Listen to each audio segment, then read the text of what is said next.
Okay guys, in this video I hope to offer you guys some clarity on the lesson I gave you guys last week as a prerequisite to the lesson we did earlier this week on the average rate of change.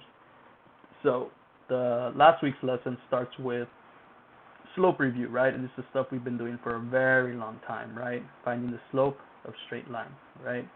This is pretty routine at this point. Here are 2 points, there's a line formed between them, change in y's over change of x, and so on. Okay, now we're very familiar with this, straight line. But what happens if you're asked to find the slope, per se, of a curve, right? Well, that's not something you can do because it's not a straight line. But we can find the average rate of change. Okay, that's what this is. That's how this helps us. For functions, for linear functions, the slope is constant between each pair of points. For nonlinear functions, the slope changes between different pairs of points. Because of this, we find the average rate of change. The average rate of change of a function between 2 points is the slope of the line that passes through these points. We call this line the secant line. Okay, so here's our illustration here. Here's a concave down parabola.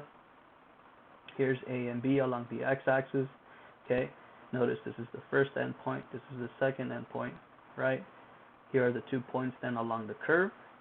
When you draw the dashed line between those 2 points, you get something called the secant line.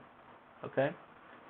You can use a formula to find that slope of the secant. F of b, the second endpoint, minus f of a, the first endpoint, okay, all over b minus a. That's what it is, okay? Now, what does it mean then graphically? What is the average rate of change? We know that it represents the slope of the secant line, but what about it? What does the answer mean? Okay? What that is it's the average change in y values between those two x values, okay, as you change the x values between those two, okay? So between a and b, right, here's a y value, here's a y value, the average rate of change is just that, the average change in y values along the curve, okay? That's what that means. So we're going to look at this first example here, right? All the other ones down here are the same concept except, right, it's just a function equation given the interval. But I think this one right here will illustrate it really well. Okay, so the first one, we're asked to find the average rate of change between -2 to 1. It's a safe bet to always find f of b first, right, because it's first in the formula, and then f of a first, because it's second in the formula. That way we don't get confused. Okay, when you do f of 1, right, and I know this graph here might be hard to see, but f of 1 is down here, it's -8. F of -2 is up here, it's +1, right? But because it's -8 minus +1, it's -8 minus 1, which you get -9. Okay? All over b minus a. 1 minus -2. So 1 plus 2, you get 3. Simplify, and you get -3. Okay? This is the formula to find the average rate of change. You found it right here. Okay, now again, what does that mean though? Okay, you know how to find the value, but what does it mean? Okay, again, this is the average change in y values between -2 to 1 in this interval. Okay, so then, just to help show you what that means, okay, if you plugged in -2, we got -1, right? If you plugged in the next x value here would be -1, right? So between this interval from -2 to 1, I'm going to plug in all the x values. So again, when I plugged in -2, I got -1. I got +1, sorry, +1. Okay, so I'm at +1. But then if I plug in -1, I'm at, right, and you can look at it here in the graph. If you're at -1, you're going to be down here, which is roughly -3.5. So then I went from +1 to -3.5. That was a change of -4.5. Okay? Next x value I can plug in is 0. So f of 0, if I go to my graph here, f of 0, I'm down here. That's -7.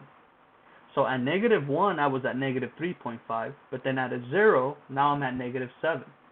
So from -3.5 to -7, that was a change of -3.5 units. Okay?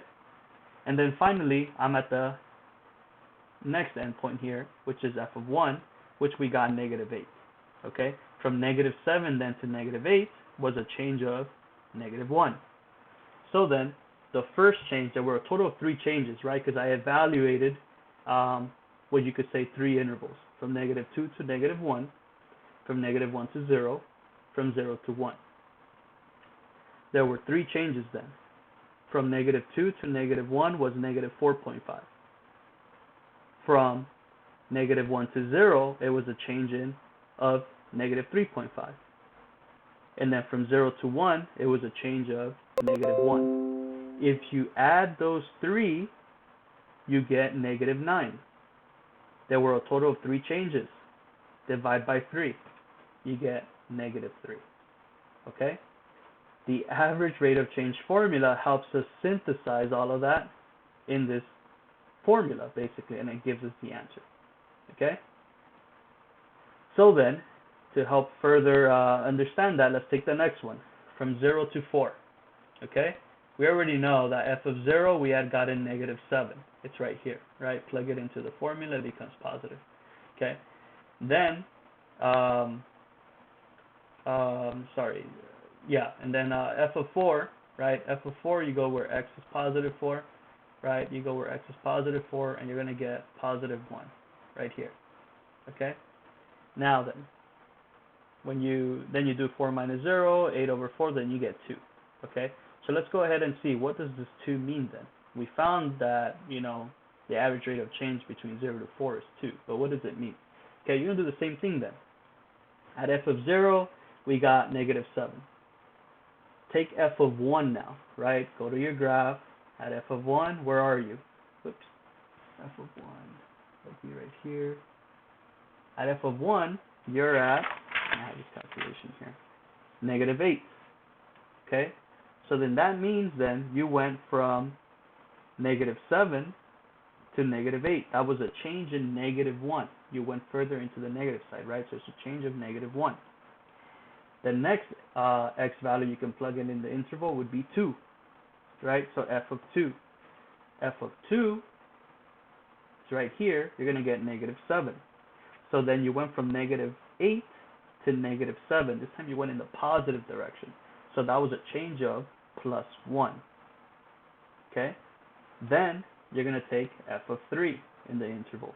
F of 3, if you look carefully on your graph here, right? F of 3, 1, 2, 3. Here we are. We're at -3.5. Okay?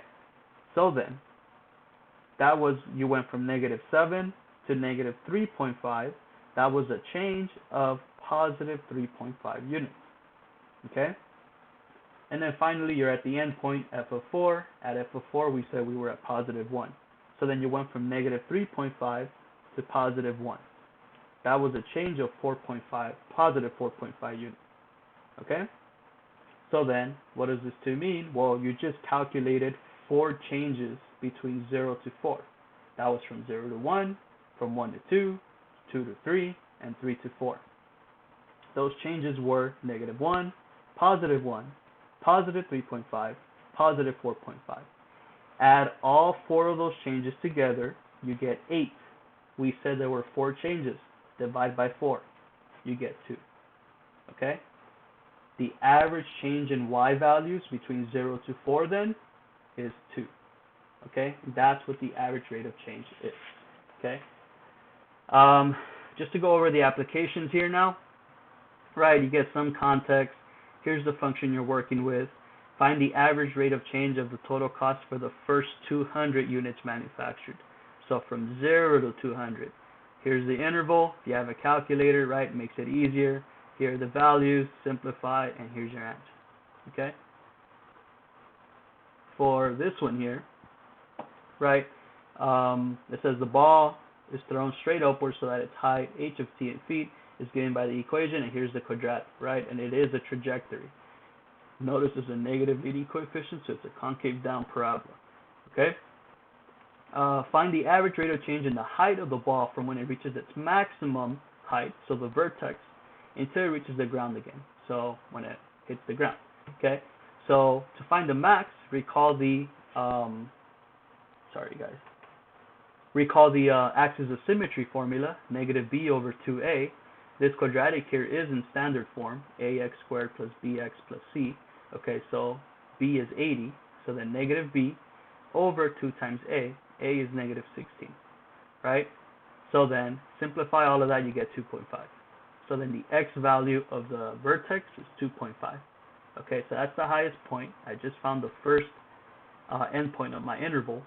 Okay, now I need to find out when it hits the ground, right? Well, the ground would be flat, or in other words, on the x-axis, the roots, in other words. So then solve the quadratic, set it equal to 0. Okay, you're going to find two answers. T is equal to 0, t is equal to 5. These make sense because at t is equal to 0, that's when you throw the ball, when it barely leaves your hand and it takes flight. Okay, at t is equal to 5 seconds, that's when it hits the ground again. Okay, so then the interval you're working with from its maximum height until it hits the ground again is from 2.5 to 5. That's the interval. Then it's just routine plugging into the formula. Okay, h of 5 is 0, makes sense because it's a root, right? Minus f of a, 2.5, you're going to get 100, all over 5 minus 2.5, you get this. Simplify that, and then it's 40 feet per second. Okay? So that's the summary of this lesson here, average rate of change. I hope this makes more sense now, and therefore we're able to make the connection now with the lesson we had earlier this week.